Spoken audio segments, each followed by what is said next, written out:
guys, welcome back to Fit Life SD TV, where we are bringing you the science of nutrition and fitness. And today we are going to be covering our weightlifting safety and technique series again with proper squat form and mistakes you must avoid. Okay, so stay tuned. We're going to walk you through all the do's and don'ts on it.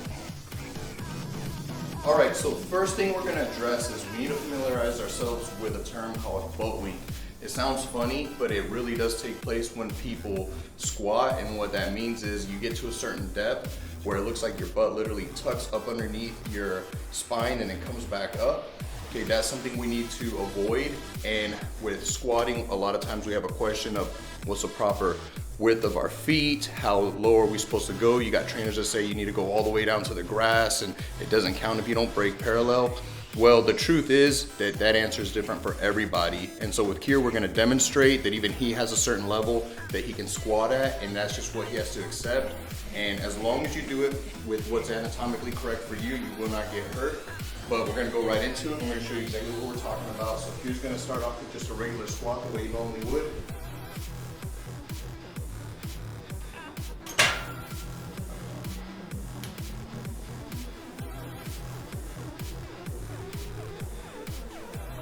Right there, right as he went out that last couple inches, you see how his hips kind of tucked underneath. Let's do it again here. So right about right there, it starts to bend underneath. That's called butt wink. So you can go ahead and re-rack it. We're gonna cover a little bit about what's going on with that. So we have a little model of the vertebrae, and this little spongy thing in the middle is the disc. It's usually filled with fluid, but this model kind of burst. But normally what happens is when you do butt wink, it's the same thing as like bowing your spine. You tend to bend it this way, and then you have nerves that come out, and then this comes out kind of like how a hamburger will come out of a patty, or a balloon with fluid will all fill up on one side. And it can hit something here and it could cause a lot of problems. You can start to bulge your disc, throw your back out. If you do it under too much load, you could actually herniate your disc, which is where this ruptures and it starts to go into the other tissues. And so these are gonna become lifelong problems if we don't catch it early.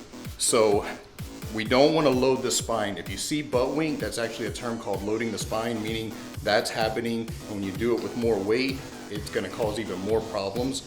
So you wanna avoid it. So we're gonna demonstrate again how we can fix butt wink.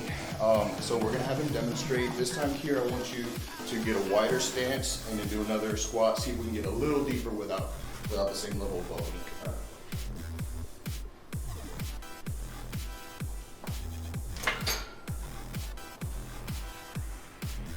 A little more, a little wider. Okay, so it's about the same. Come back up. Normally with people, unless they really, the way their femurs fit into their hip sockets, unless they really don't have a lot of room, usually you can correct it to get a little bit of depth out. For him, we're gonna have to use the wedges. We're gonna put them underneath there, try to get a little bit more depth. Okay, let's see if we can get a little bit more depth.